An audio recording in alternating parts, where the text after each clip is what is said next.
ଏହା ହେଉଛି ଯମଲୋକର ଦିବ୍ୟ ଦ୍ୱାର। ମୃତ୍ୟୁ ପରେ ଏଠିକୁ ଆସୁଛି ଏକ ଆତ୍ମା। ମନରେ ଅଳ୍ପ ଭୟ, କିନ୍ତୁ ସହିତେ ସତ୍ୟ ସମ୍ମୁଖୀନ ହେବାର ସମୟ। ଆଖିରେ ଆଶା, ହୃଦୟରେ ଅଜଣା ଅନୁଭୂତି। ଏଠାରେ ଦେଖ, ଯମଦୂତ ଯମଙ୍କ ସେବକ। ଦେଖିବାକୁ କଠୋର ଲାଗୁଛନ୍ତି, କିନ୍ତୁ ସତ୍ୟରେ ସେମାନେ ନ୍ୟାୟ ଓ ନୀତିର ପ୍ରତୀକ। ସେମାନେ ଆତ୍ମାକୁ ନିଜର ହାତରେ ଧରି ସନ୍ତମନେ ଯମସଭାର ଭିତରକୁ ନେଉଛନ୍ତି। ଏହା ହେଉଛି ଧର୍ମରାଜ ଯମଙ୍କ ମହା ଅଦାଳତ। ସ୍ଥିର, ଗମ୍ଭୀର, ନ୍ୟାୟପ୍ରିୟ। ତାଙ୍କ ପାଖରେ ଦାଣ୍ଡିଛନ୍ତି ଚିତ୍ରଗୁପ୍ତ, ଯେଉଁଠି ପ୍ରତ୍ୟେକ ଜୀବର କର୍ମ ଲେଖା ରହିଛି।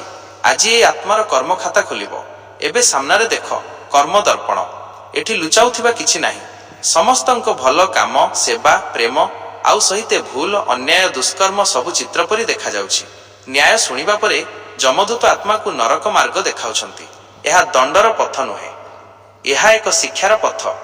ଯେଉଁଠାରେ ଆତ୍ମା ନିଜର ଭୁଲକୁ ବୁଝେ, ସାମ୍ନାରେ ନରକର ଦ୍ୱାର। କଥାରେ ଯେପରି ଭୟଙ୍କର କୁହାଯାଏ, ସତ୍ୟରେ ସେତେଟା ନୁହେଁ। ଏଠାରେ ଦିଆଯାଏ କେବଳ ଶିକ୍ଷା, ଯାହା ଆତ୍ମାକୁ ଶୁଦ୍ଧ କରେ, ସତ୍ମାର୍ଗରେ ନେଉଛି। ଏହି ସ୍ଥାନରେ ଆତ୍ମା ସ୍ୱୟଂ ନିଜ କର୍ମର ଭାର ଅନୁଭବ କରେ। ଅନ୍ୟ ପାଇଁ କହିଥିବା ଖରାପ କଥା, ଦେଇଥିବା ଦୁଃଖ, କରିଥିବା ଅନ୍ୟାୟ, ସବୁ ଭାବନା ଗୁରୁତ୍ୱ ହୋଇ ମନରେ ବୋଝା ପଡ଼େ। ଏହିଟା ଦଣ୍ଡ ନୁହେଁ, ଏହା ହେଉଛି ବୁଝିବାର ପଥ। ଏଠି ଆତ୍ମା ବୋଧର ପଥରେ ଚାଲୁଛି। ପଥଟି ହଳକା ଗରମ, କିନ୍ତୁ ପ୍ରତ୍ୟେକ ପଦରେ ଏକ ଶିକ୍ଷା। ସତ୍ୟ କହ, କ୍ରୋଧ ଛାଡ଼, ଅନ୍ୟଙ୍କୁ ସହାୟତା କର। ଏହା ଆତ୍ମାର ଜାଗରଣର ଦ୍ୱାର। ଆସିଗଲା ପବିତ୍ର ଜଳକୁଣ୍ଡ। ଏଠି ଆତ୍ମା ହାତ ଡୁବାଏ ଏବଂ ଦେଖ, ପୁରୁଣା କର୍ମର ଅନ୍ଧକାର ଧୀରେ ଧୀରେ ପଖାଳି ଯାଉଛି। ତାଙ୍କ ମନ ଓ ଆତ୍ମା ପୁଣି ଥରେ ପବିତ୍ର ହେଉଛି। ଏବେ ଆତ୍ମା ପୁରା ଶୁଦ୍ଧ, ଭିତରୁ ହାଲୁକା, ବାହାରୁ ଦିବ୍ୟ ପ୍ରକାଶମୟ। ତାଙ୍କ ଆଗରେ ପ୍ରକାଟିଲା ଏକ ସୁବର୍ଣ୍ଣ ସୋପାନ, ଯାହା ନୂତନ ଜନ୍ମକୁ ନେଇଯାଏ।